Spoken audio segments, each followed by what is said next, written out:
அதே சுத்தி வளைச்சு இப்ப என்ன சொல்ல வரீங்க? அதை நேரடியா இப்பவே சொல்லிட்டு போங்க. நான் நாளைக்கு என்னோட பதில சொல்றேன். அது வரைக்கும் நீங்க எல்லாரும் பொறுமையா இருந்துதான் ஆகணும்.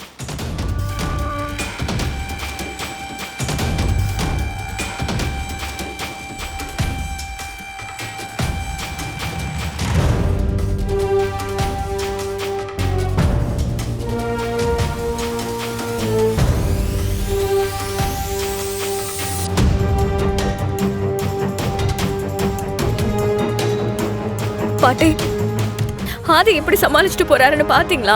நான் எப்படியாவது ஆதி வாயில இருந்து கல்யாணத்துக்கு கன்ஃபர்மேஷன் வாங்கிடலான்னு பார்த்தேன். ஆனா ஆதி இப்படி பண்ணிட்டு போறாரு.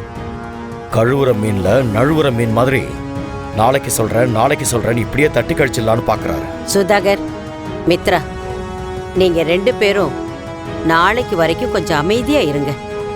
அதான் எல்லாருக்கும் முன்னாடி நாளைக்கு பதில் சொல்றேன்னு சொல்லிட்டு போயிருக்காருல்ல. பொழுது விடியும், பதில் சொல்லித்தானே ஆகணும். என்ன சொல்றாருன்னு நாளைக்கு தெரிஞ்சிட போகுது. நேத்து குழந்தையன் கூட பார்க்காம தமிழ்கிட்ட அந்த மித்ராவும் நந்தினியும் நடந்துகிட்டது எவ்வளவு மோசமா இருந்துச்சு தெரியுமா? வயசுல பெரியவங்க அந்த லண்டன்காரமா கூட கடைசி வரைக்கும் அந்த மித்ராவையும் நந்தினியை கண்டிக்கவே இல்லை. போதா குறைக்கு அந்த சுதாகர் கொஞ்சம் கூட ஈவு இறக்க இல்லாம குழந்தைய கை நீட்டி அடிச்சிட்டான். இதையெல்லாம் பொறுத்துட்டு இருக்கிற மாதிரி ஒரு நிலைமைய அந்த கடவுள் உனக்கு கொடுத்துட்டான். அதைத்தான் என்னால தாங்கிக்க முடியல. ஆனா உன் பொறுமைக்கு நாம பெரிய வேலை கொடுத்துருவோம் போல இருக்கு பாரதி. எனக்கு வர வர இவங்க நடந்துக்கிறதெல்லாம் பார்த்தா ரொம்ப பயமா இருக்கு பாரதி.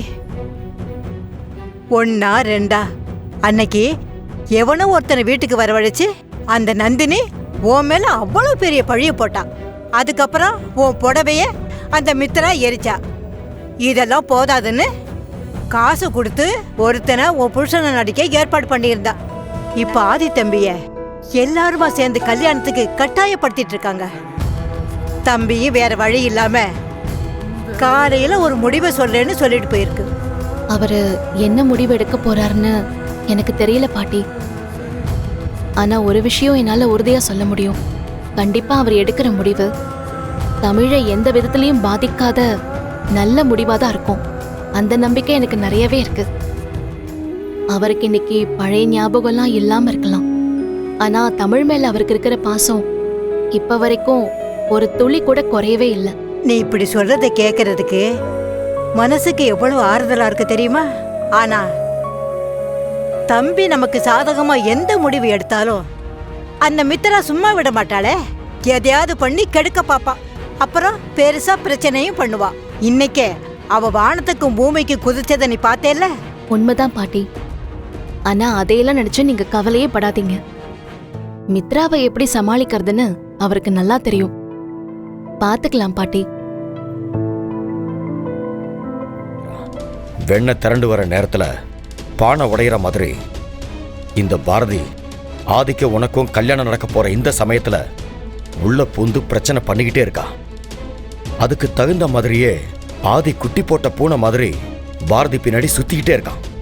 பாரதி யாருங்கிற உண்மை தெரியாமலே இப்படியெல்லாம் நடந்துக்கிற ஆதிக்கு பாரதி யாருங்கிற விஷயம் மட்டும் தெரிஞ்சுது, அப்புறம் அவ்வளவுதான். நாம நினைக்கிற எதுவுமே நடக்காது. அண்ணே, நானே நடக்கிற பிரச்சனையில கன்ஃபியூஸ் ஆகி உன்னை பார்த்தா ஆறுதலா ஏதாவது சொல்லுவேன்னு வந்திருக்கேனே. ஆனா நீ என்னடானா இப்படிலாம் பேசி ஏனே என்ன டென்ஷன் பண்ற? அன்னைக்கு நடந்த பிரச்சனையில அந்த தமிழுக்கு ஏதாவது ஆயிருந்தா கூட பாரதி இந்த வீட்டை விட்டு போயிருப்பானு. ஆனா அந்த குட்டி பொண்ணுக்கு பேச்சு மட்டும் தான் போயிருக்கு. இப்ப என்னடானா ஆதி அவளை கூப்பிட்டுட்டு ஹாஸ்பிடலுக்கு போறது வரதுன்னு அது இதுன்னு எல்லாமே முன்னாடி நின்னு பண்றாரு. இதுல பவானி வர அவங்க போட்டு கொடுக்கற எல்லா பிளானையும் சொதப்புறோன்னு நினைச்சு டென்ஷனா இருக்காங்க.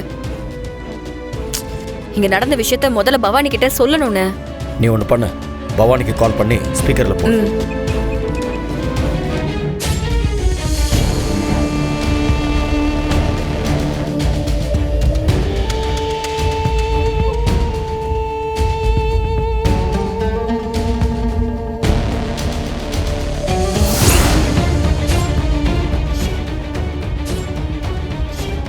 நீ சொல்றதெல்லாம் வச்சு பார்த்தா ஆதி ஏதோ முக்கியமான முடிவு எடுக்க போறான், அப்படிதானே? ஆமா மேடம். இங்க பாரு, அது எதுவா இருந்தாலும் சரி, அத நமக்கு சாதகமா மாத்திக்கிற வழிய பாரு. நாம போட்ட திட்டத்துல எப்படியோ அந்த தமிழுக்கு பேச்சு மூச்சு இல்லாம போயிடுச்சு. அதே மாதிரி அந்த பாரதிக்கும் ஒரு நாள் நடக்கணும். அந்த சமயத்துல ஆதியும் நம்ம பக்கம் இருக்கணும். இன்னும் எனக்கு தெரிஞ்ச அந்த ஆதி உன் விஷயத்துல தெளிவா எந்த முடிவும் எடுக்கல. இந்த நிமிஷம் பாரதிக்கு நம்மள பத்தி எல்லா விஷயமும் தெரிஞ்சும் அவ பேசாம இருக்கால, அதுதான் நமக்கு சாதகமா இருக்கு. ஆனா அந்த பாரதி இப்படியே இருப்பான்னு சொல்ல முடியாது. திரும்பவும் சொல்றேன், ஆதியை நீ சீக்கிரமா கல்யாணம் பண்ணிக்கிற வழிய பாரு. மித்ரா, மாப்பிள்ளை எங்க இருக்காருன்னு ஃபோன் பண்ணி கேளு. ம். ஆ.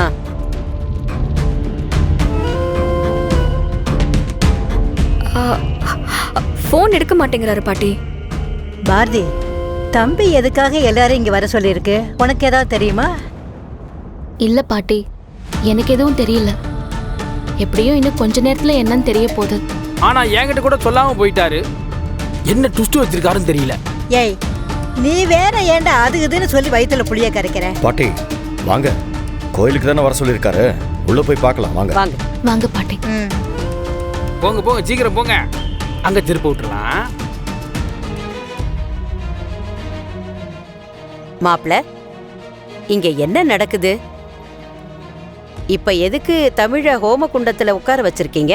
பாட்டி, நேற்று ஹாஸ்பிட்டல்ல தமிழுக்கு பணம் கட்டினதுக்கு எல்லாரும் சேர்ந்து தமிழுக்கும் எனக்கும் என்ன சம்பந்தம்னு கேள்வி கேட்டீங்கல்ல, அந்த கேள்விக்கு பதில் சொல்றதுக்காகத்தான் உங்க எல்லாரையும் இங்க வர சொன்னேன்.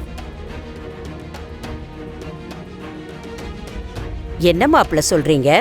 அதுக்கும் இதுக்கும் என்ன சம்பந்தம்? இருக்கு பாட்டி. இன்னைக்கு உங்க எல்லார் முன்னாடியும் நான் தமிழை என் பொண்ணா தத்தெடுத்துக்க போறேன்.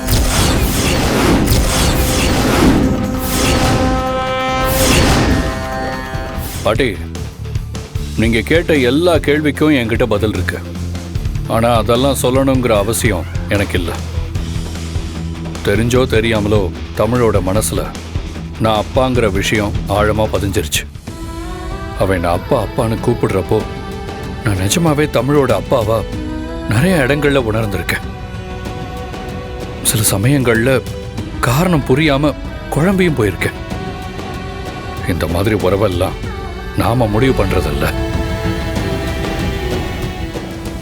அந்த கடவுள் ஏதோ ஒரு காரணத்துக்காக தான் பாரதி குடும்பத்தை சந்திக்க வச்சு இப்படி ஒரு ஆத்மார்த்தமான ஒரு அன்பான பந்தத்தை எங்களுக்குள்ள ஏற்படுத்தி கொடுத்திருக்கார். இந்த குழந்தைக்கு அப்பாவா இருக்கிறத நான் என்னோட கடமையா பார்க்கிறேன். தமிழை யாரோ ஒருத்தியா என்னால பிரிச்சு பார்க்கவும் முடியாது.